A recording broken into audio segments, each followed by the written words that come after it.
بسم اللہ الرحمن الرحیم۔ دوستو، ایک روایت میں ہے کہ جب حضرت نوح علیہ السلام کی وفات کا وقت آیا تو آپ علیہ السلام نے اپنے اطاعت کرنے والوں کو طلب کیا اور فرمایا کہ یاد رکھو میرے بعد حجت خدا کی غیبت کا زمانہ ہے، جس میں باطل پیشوا اور جابر بادشاہوں کا غلبہ ہوگا، اور خداوند عالم تم سے اس شدت کو میرے ایک قائم کے ذریعے سے رفع کرے گا جس کا نام ہود ہوگا، جو پسندیدہ حیات اور اخلاقی حمیدہ اور سکینہ و وقار کا حامل ہوگا۔ جب وہ ظاہر ہوگا تو خداوند عالم تمہارے دشمنوں کو ہوا کے ذریعے سے ہلاک کرے گا۔ اس لیے مومنین برابر حضرت ہود علیہ السلام کے آنے کا انتظار کرتے رہے، یہاں تک کہ ایک طویل مدت گزر گئی اور بہت سے لوگ گمراہ ہو گئے۔ خدا نے ہود علیہ السلام کو اس وقت ظاہر فرمایا جب کہ وہ لوگ نا امید ہو چکے تھے۔ حضرت ہود علیہ السلام ایک نبی تھے جو قدیم عرب کے علاقے میں مبعوث ہوئے۔ ان کی آمد کی وجہ ان کی قوم کی معاشرتی اور مذہبی بربادی تھی۔ ان کی قوم، جسے عاد کہا جاتا تھا، وہ ایک خدا کی عبادت کرنے کی بجائے ان کے بنائے گئے مصنوعات کی عبادت کر رہی تھی، جو کہ شرک تھا۔ عاد دراصل قوم ہود کا ایک قبیلہ تھا۔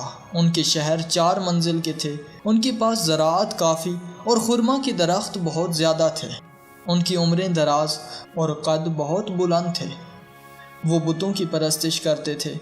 خدا نے ہود علیہ السلام کو انہی لوگوں پر مبعوث فرمایا تھا کہ ان کو اسلام کی دعوت دیں اور بت پرستی سے ان کو منع کریں۔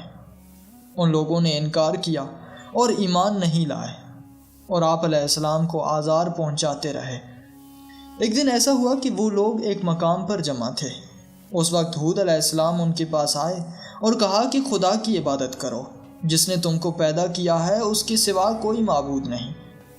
انہوں نے کہا، اے ہود، تم ہمارے نزدیک ثقہ، قابل اعتماد اور امین تھے۔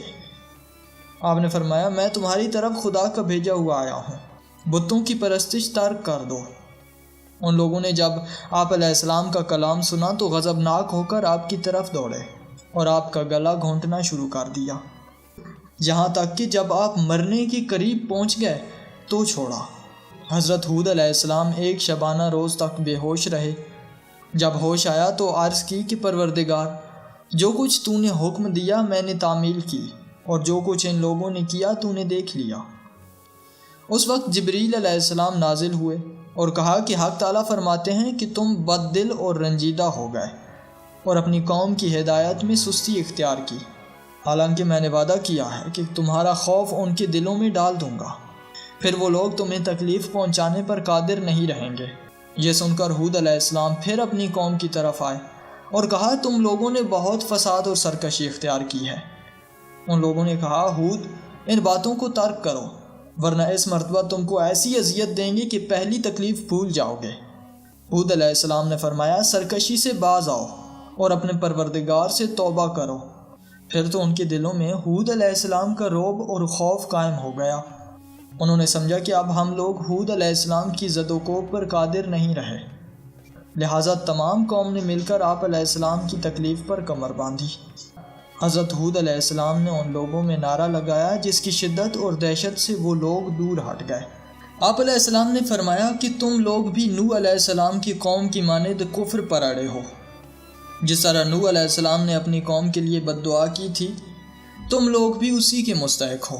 ان لوگوں نے کہا، نوح کی قوم کے تمام خدا کمزور و ناتواں تھے، اور ہمارے سب خدا مضبوط اور قوی ہیں، اور ہماری طاقتیں بھی تم کو معلوم ہیں۔ ان لوگوں کے قد اس زمانے کے متعارف ہاتھوں سے 120 ہاتھ تھے۔ ان میں سے کوئی جب چاہتا ایک چھوٹے پہاڑی ٹیلے کو اکھاڑ پھینکتا تھا۔ ہود علیہ السلام نے ان لوگوں کو 760 سال تک دعوت دی۔ خدا نے جب چاہا کہ ان کو ہلاک کرے تو آکاف کے میدانوں کی ریت جمع کر کے ٹیلے بنا دیے۔ ہود علیہ السلام نے فرمایا کہ میں ڈرتا ہوں کہ کہیں یہ ٹیلے خدا کی طرف سے تمہارے لیے عذاب نہ ہوں۔ غرض ہود علیہ السلام ان کی سرکشی کے سبب بہت رنجیدہ ہوئے۔ ان ٹیلوں نے آپ کو آواز دی کہ آپ خوش ہوں کہ قوم عاد پر ہمارے ذریعے سے ایک روز بد آئے گا۔ جب ہود علیہ السلام نے یہ آواز سنی تو فرمایا کہ اے قوم، خدا سے ڈرو اور اس کی عبادت کرو۔ اگر ایمان نہ لاؤ گے تو یہ پہاڑ اور ٹیلے سب کے سب تمہارے لیے خدا کا عذاب اور غضب ہو جائیں گے۔ ان لوگوں نے یہ سن کر ٹیلوں کو کھود کر ہٹانا چاہا، لیکن جس قدر وہ ہٹاتے تھے ٹیلے اور زیادہ جمع ہو جاتے تھے۔ آخر ہود علیہ السلام نے عرض کی کہ پروردگار، تیرا پیغام جس قدر پہنچاتا ہوں ان کا کفر زیادہ ہی ہو جاتا ہے۔ خدا نے ان کو وحی کی کہ میں ان سے بارش کو روک دوں گا۔ ہود علیہ السلام نے اپنی قوم سے فرمایا کہ خدا نے مجھ سے وعدہ کیا ہے کہ تم لوگوں کو ہلاک کرے گا۔ آپ کی یہ آواز تمام پہاڑوں تک پہنچی، یہاں تک کہ تمام درندوں، وحشیوں اور طائروں نے سنی، اور ہر جنس کے جانور آپ کے پاس حاضر ہوئے اور گریہ کیا اور کہا کہ کیا آپ ہم کو بھی نافرمانوں کے ساتھ ہلاک کریں گے؟ یہ سن کر ہود علیہ السلام نے ان کے لیے بارگاہ خدا میں دعا کی۔ خدا نے وحی فرمائی کہ میں اس کو ہلاک نہ کروں گا جس نے میری نافرمانی نہیں کی ہے۔ لہذا خدا نے 7 برس تک بارش ان سے روک دی، یہاں تک کہ ان میں قحط ظاہر ہوا۔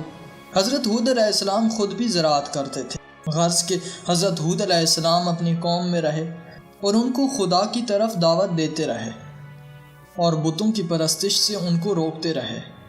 کہتے تھے کہ بتوں کی پرستش ترک کرو اور خدا واحد کی عبادت کرو تاکہ تمہارے شہروں کی آبادی میں ترقی ہو اور خدا تم پر بارش نازل کرے۔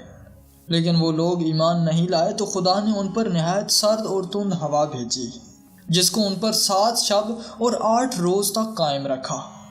وہ ہوا جس چیز تک پہنچتی تھی اسے برباد کر دیتی تھی اور اس کو بوسیدہ ہڈی اور بوسیدہ گھاس بنا دیتی تھی۔